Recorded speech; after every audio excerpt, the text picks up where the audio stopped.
I've been wanting a dirt jumper for a really long time, and I finally found a super great deal on one. I only paid $170 for this piece, and it doesn't look too bad, does it? It's a 2006 Giant STP single speed. This is a really cool bike, and I'm pretty stoked on it.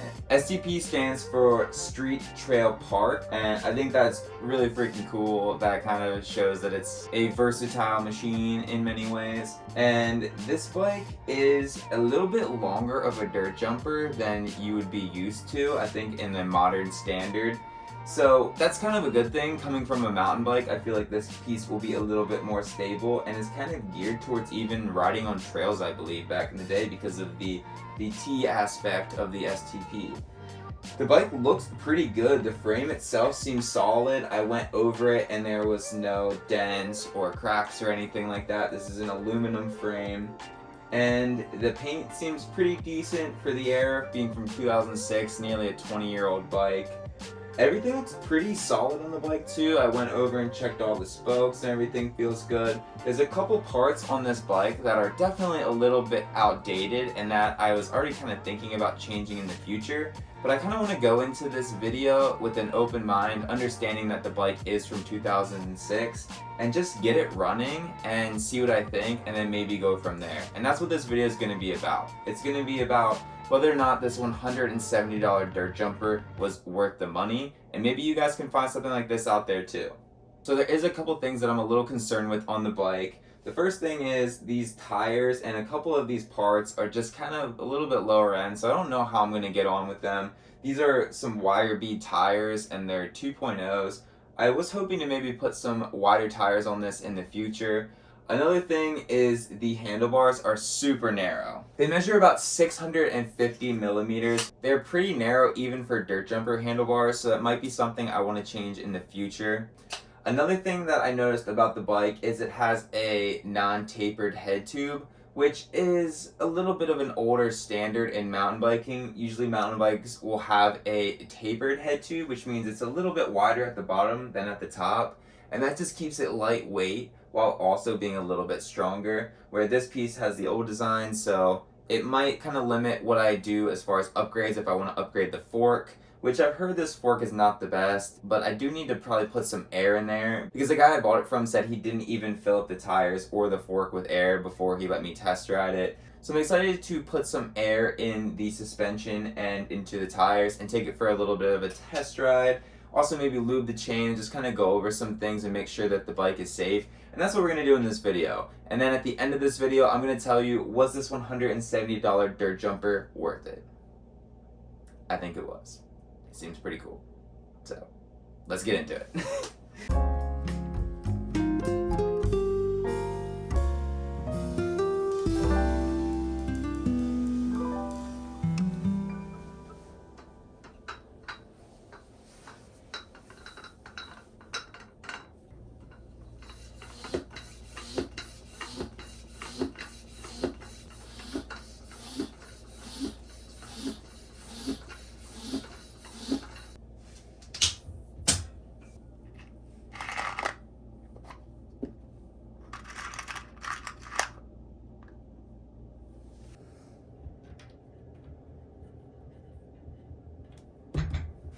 First upgrade. So I was a bit curious if I had a seat post clamp that was the non-quick release style that would fit in this. So I'm going to check real quick since I got the seat post out, because I'm going to put the bike up here and just kind of mess around with it a little bit. It's a little bit better than working on the floor. That's going to be too big. That might be the right side. That would be sick because it's silver. I love silver. That would be dirt nasty. So this is 34.9, which I actually believe that this is 34.9. I'll have to double check. This might even say on it here. Let's see. It says 35 on it, which to me sounds pretty damn close to 34.9. That's sick. Let's put this on. So some of the benefits from replacing the quick release with the standard seat collar is that it's not going to get in the way if I pinch the seat to do tricks, or I'm going to be moving around a lot on this bike, so it's just something I'm going to be hitting my knees on. So having a nice, sleek, low profile design is going to be a lot better.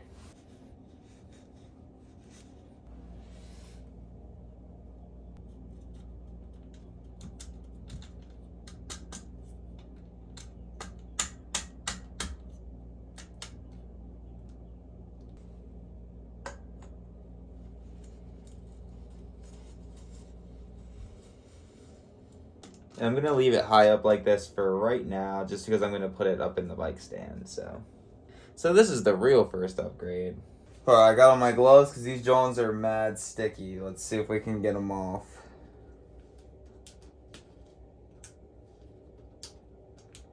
Oh, so that's not an air hole at all. That's adjusting something. Alright, time to do some research because I have no idea.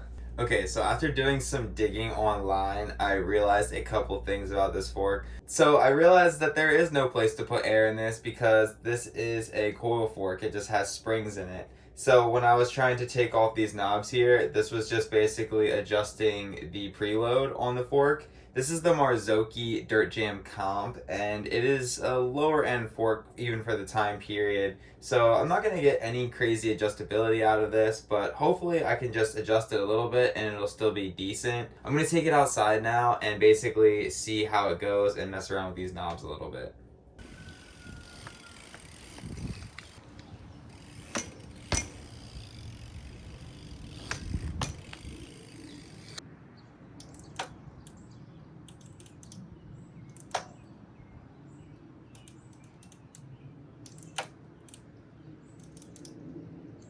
Okay, so we're back inside. We just had some lunch, and I did some research about this Marzocchi Dirt Jam Comp fork, and I wasn't able to find much information on it online, so I reluctantly went to the Mountain Bike Maintenance group on Facebook, which can be a sketchy place sometimes if you don't know the answer to something, because people will absolutely rip you apart and make you feel like an idiot. But I actually talked to a very nice guy on there, and he said that these preload adjusters actually don't do anything, which is really weird to me. So going off of that, I'm just going to leave the fork as is. I'm not 100% convinced that they don't do anything. I'm going to basically wait and see what other people say over time, because it's only been about an hour. But in the meantime, we're going to move on to the next thing, because the fork is honestly fine. It's not like a deal breaker. It doesn't make the bike unrideable by any means. It's just not maybe the best it could be. So we're going to put that to the side for now, and I want to get to the other things that we wanted to do in this video, which is replace these grips,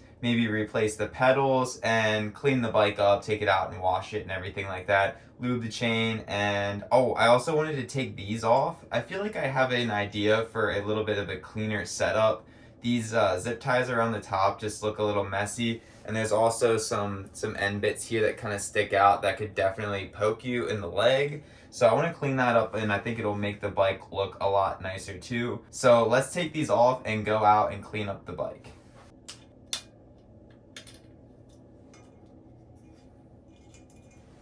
I just realized too, since we're going to be cleaning the bike, it might make more sense to take off these grips and pedals. That way I can clean underneath everything while it's off. And then when I come back inside, I can dry off the bike and put everything back together. It would just make for a little bit better process of doing all this. So let's take off the pedals and the grips as well. And I'm basically replacing these for two reasons. The rusted bolts on here are really ugly, and I kind of think they're just ugly in general. And they're also like kind of a low-end brand. They're called Forte, which I looked it up. It doesn't seem like it's like any kind of crazy good brand. So I want to put on the better grips that I have. I have 2 extra sets of grips just lying around here. I actually have 3. I have 3 options of what I can put on here. So I'll show you guys what I have, and we can maybe kind of decide which one we want to do. I might keep these for another project potentially, but I think this bike deserves something a bit cooler.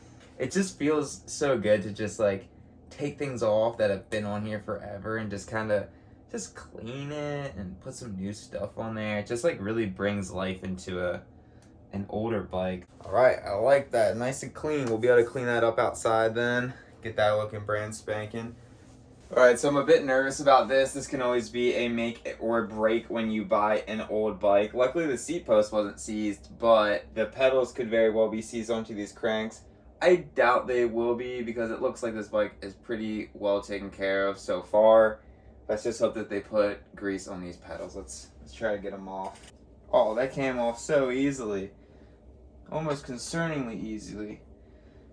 And the reason I'm taking these pedals off is I looked up the brand of these pedals, and they are also some very low-end pedals, and they are making a kind of rattling sound when I drop the bike, which I definitely do not like that. Yeah, you can kind of hear like this sound that these ones make. Like that's just not quality really. They're called Welgo pedals. Sounds like an insurance company or something. Oh yeah. Whoever had this bike must have known what they were doing to a degree, because so many people completely over tighten pedals and don't put any grease on them, and it's just a freaking nightmare to get them off sometimes. Now that we got this off, I feel like it looks so much cleaner. Those grips were super ugly, got rid of those, and those pedals I feel like were super ugly. I can't wait to see what it looks like once we get some more legit looking parts on here. It's gonna look super dope. So I'll show you the pedals that I have. These are the pedals that I have. They are Crank Brothers Stamp 2s. They're a pretty decent pedal, and they're really similar to the 1-Up pedals that I have on my 5010. They're a little bit heavier. They're like kind of a rough, silvery look, but I feel like they'll look really cool on this bike. The alternative would be these Specialized pedals, which now that I'm looking at them, I feel like that might actually be pretty cool in there too, but I don't know. It's a hard decision. Probably gonna go with these though, so we'll see. Completely jam-packed with dirt.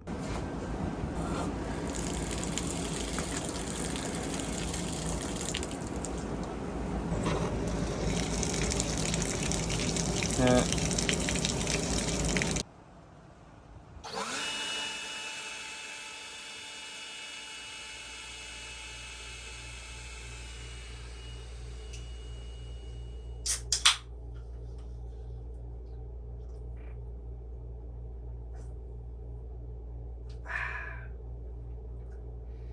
Alright, so it is day 2 and I'm back inside from cleaning up the bike. And the bike cleaned up really nice. Everything that I've taken apart on this bike so far has been in pretty good condition, so I'm really excited about that. And it leaves me pretty hopeful about anything that I might take apart in the future. I cleaned the drivetrain, lubed it up really good. I also cleaned the stanchions. There was a little bit of rust on the stanchions.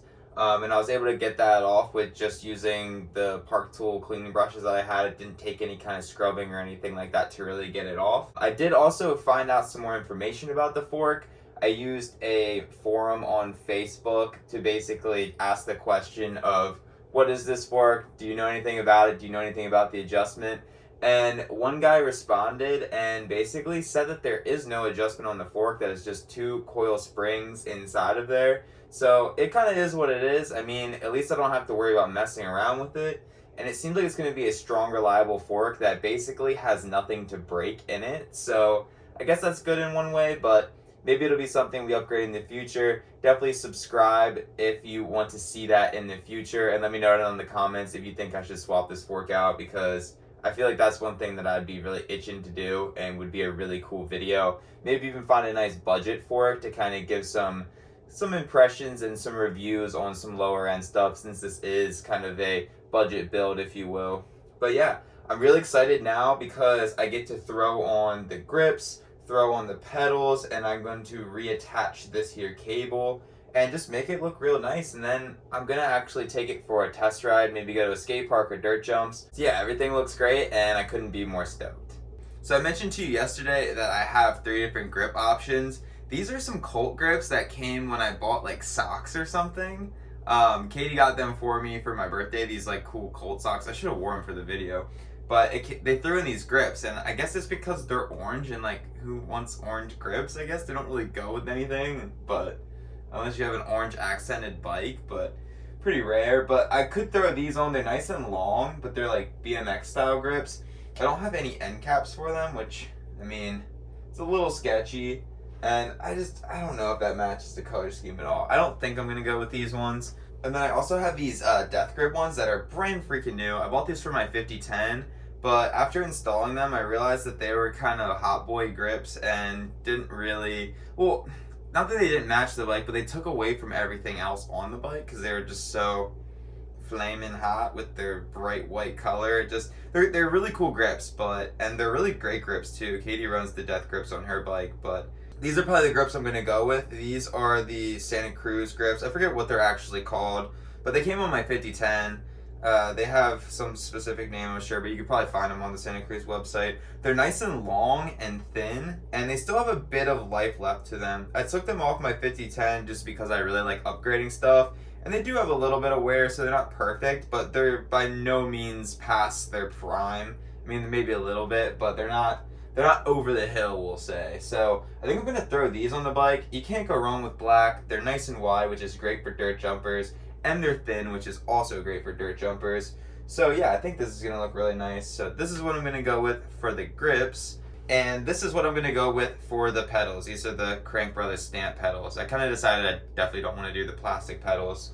So with these two things on the bike, it's gonna totally change the touch points of the bike. So usually when you switch up stuff like that, it kind of changes the feel of the bike. So I'm really excited to see how these things make the bike feel. Yeah, slap this stuff on it, take it for a little test ride outside, and then after that we will probably take it somewhere cool to ride it, and that will be the next part of the video. So let's get into it.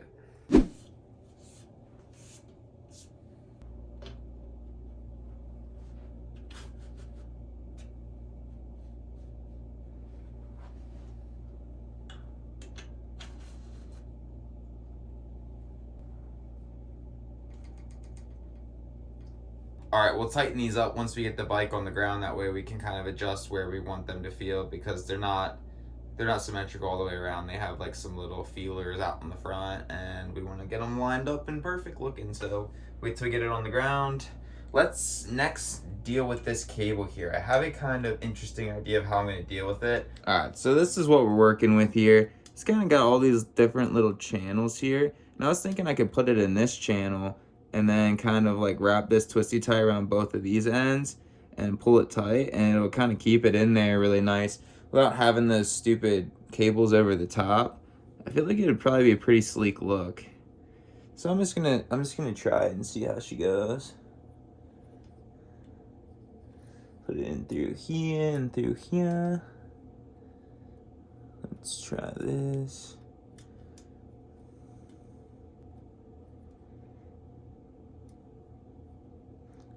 This might be the next greatest hack.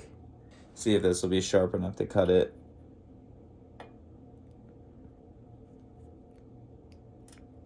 Oh, perfect.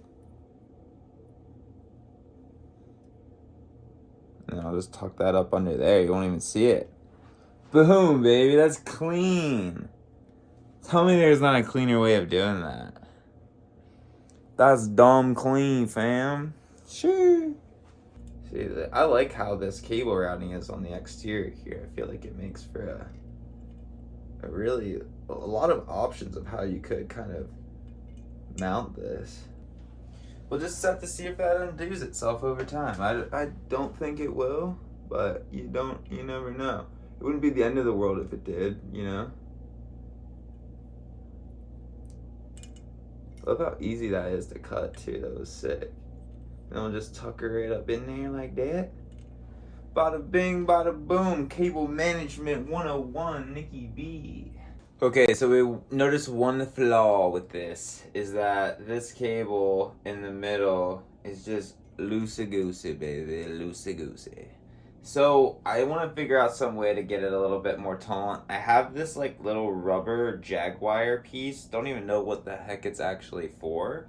But I was thinking if I could maybe get this up in here and pull it forward, and then this grippiness might just hold it in place. We'll have to see. It's kind of sick, actually. It's just like, it almost needs like cut in half. Okay, so now we got two little wraparound guys here. Okay, so it kind of like wraps around like most of it, not the whole way around. We'll try to center it, stuff it up in there. And that gets it real nice and tight too up in there.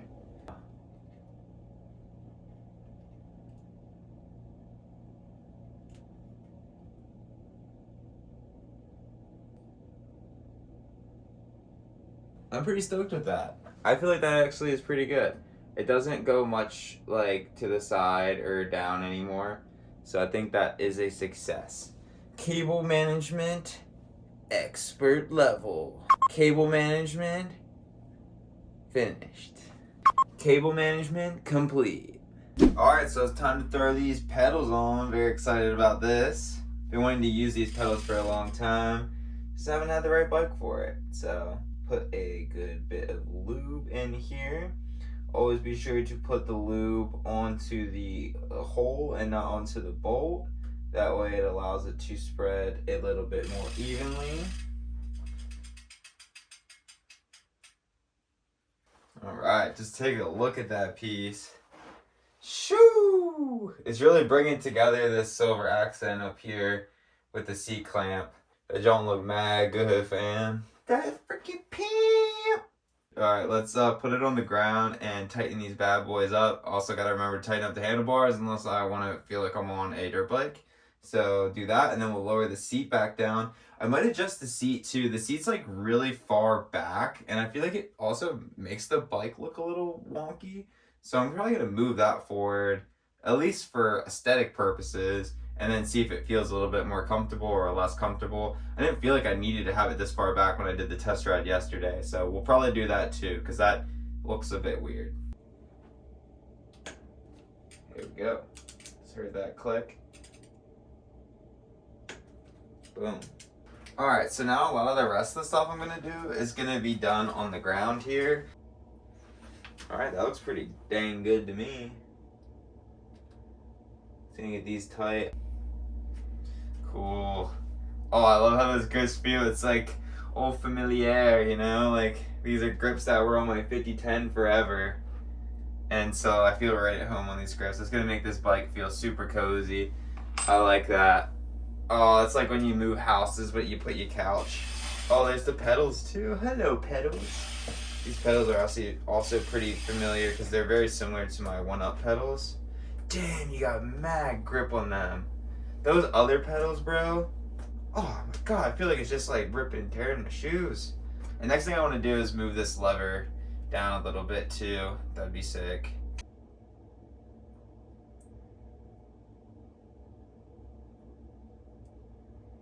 Alright, there we go. Alright, so this seat is kind of pushed all the way towards the front of this rail, which has it like really far back, and I think it makes the whole geometry of the bike look a little bit weird.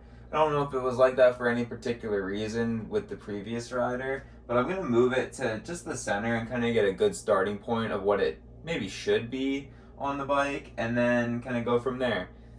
This seat rail is super rusty. I might take this apart and clean it as much as I just want to get on the bike and go ride it. Yeah, let's just try to get something to just kind of take some of this surface rust off of it. It'll just make it a little bit better. Just taking this like Brillo pad thing or whatever the heck this is called and going over the rails of the saddle. Just cleaning it up a little bit. Okay, so everything's all cleaned up now. As you can see, I got the seat rails pretty cleaned up. They're like silver now, obviously. They used to be rusty, so I think silver is a big improvement over that. I think it kind of adds some cool wear and tear to this already very cosmetically, I don't know what you would call it. It has a lot of character, so it has even more character now. I think it's pretty cool. I was thinking about taking a Sharpie and trying to color in some of this color here, but I feel like that actually adds a little bit of character too, so I think we're just gonna run it as is.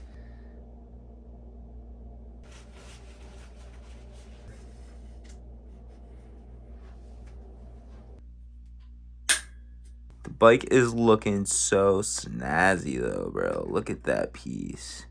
So clean. Alright guys, so we are here to do the test run at the skate park now. We were lucky enough to get a little window where it wasn't raining, and the ground's probably still a little bit wet, but we're just gonna send it anyway. That way we can get a proper test ride in on the bike.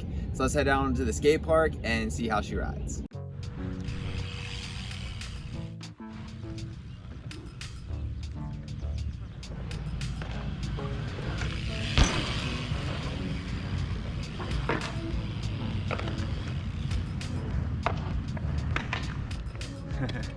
It feels super sick. This is super fun. Never really felt any feeling like this before. taking the bike to the skate park like this. Super dope.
Welcome back to Sweaty Boy Post-Game Show with your host, Nikki B, and the guest tonight, the Giant STP. We just got back from the skate park, and the STP performed absolutely flawlessly. I do have to report that there was no complaints about the bike at all. All the things I was concerned about, like the handlebars, the fork, and the tires, all were absolutely cool, and it did not take away from any of the fun I had tonight. I did do a bit of a bolt check on the bike while I was doing this fixing up process. I didn't really put that in the video, but I checked the headset, made sure all the bolts were tight, I checked the spokes and a couple other bolts just to make sure everything was super safe. And the bike just absolutely performed amazingly. So yeah, no complaints, no rush to upgrade anything. I'm just gonna ride this bike as is and enjoy every moment of it, and then upgrade things as we feel like we want to. So yeah, couldn't be any more stoked on that maiden voyage on the Giant STP. I'm so out of breath because I just had so much fun. This bike was absolutely sick. I hope you guys enjoyed me basically showing you my brand new bike, fixing it up a little bit, adding some new parts, and then taking it for a test run. The point of this video was to see if this $170 dirt jumper was worth the money. I personally think it was definitely worth the money, but let me know down in the comments if you guys thought that was as well. And as always, be sure to subscribe. It really helps out the channel, and like this video. And yeah, we'll see you guys next Sunday. You're watching Nick and Katie. Peace.